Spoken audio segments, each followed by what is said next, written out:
വാപ്പുള്ള കാലത്ത് രാജകുമാരന്മാരാ നമ്മൾ ഇപ്പോഴും. ഞാനിപ്പോഴും പറയാറുണ്ട്, എന്റെ വീട്ടിന്റെ നികുതി എത്രയാ എനിക്കറിയൂല. എന്റെ സാധു വാപ്പ കൊണ്ടുപോയി അടച്ചുകൊണ്ട് വരില്ല. എനിക്കെത്രയാ നികുതി, എനിക്കെത്രയാ ഭൂനികുതി, എന്റെ പറമ്പിന്റെ ആധാരം എവിടെയാന്ന് പോലും എനിക്കറിയൂല. എന്റെ ഭാര്യ ചോദിച്ചിട്ടുണ്ട്, നാളെ വാപ്പല്ലെങ്കിൽ നിങ്ങൾ എന്താക്കുന്നു? ഞാൻ എനിക്ക് ചിന്തിക്കാൻ പറ്റുന്നില്ല. ആ സ്ഥലം പോലും എന്റെ വാപ്പയ്ക്ക് കണ്ടെത്തി തന്നത്. വാപ്പുള്ള കാലത്ത് നമ്മൾ രാജകുമാരന്മാരാ. കഴിഞ്ഞ ഏതാനും ദിവസം ഞാനൊരു വീഡിയോ കണ്ടിട്ടുണ്ട്. ഒരു പള്ളിയിൽ വാപ്പങ്ങനെ ഇരിക്കുക, ദുആവായിട്ട്.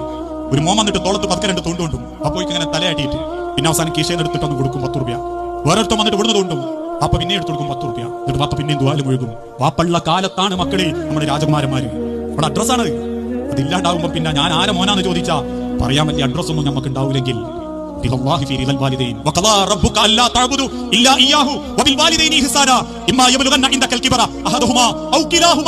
എടുത്തെടുത്ത് പറയാണ്, ഒന്നുകിൽ വാപ്പ ആദ്യം പോയിട്ട് ഉമ്മ ഒറ്റക്കായിട്ടുണ്ടാകും, അല്ലെങ്കിൽ ഉമ്മ പോയിട്ട് വാപ്പ ഒറ്റക്കായിട്ടുണ്ടാകും.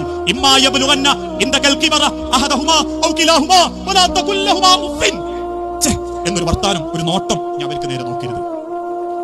ആ നോട്ടം എന്റെ ഭാഗത്ത് നിന്നില്ലെങ്കിൽ ഇനി ഒരാളോട് കണക്ക് പറഞ്ഞ് ബോധിപ്പിക്കണ്ട. ഞാൻ ആ നോക്കി എന്റെ അടുത്തായിരുന്നു, മറ്റൊരാരും കൊണ്ടുപോയില്ല, ഇതൊന്നും ഇനി പറയണ്ട.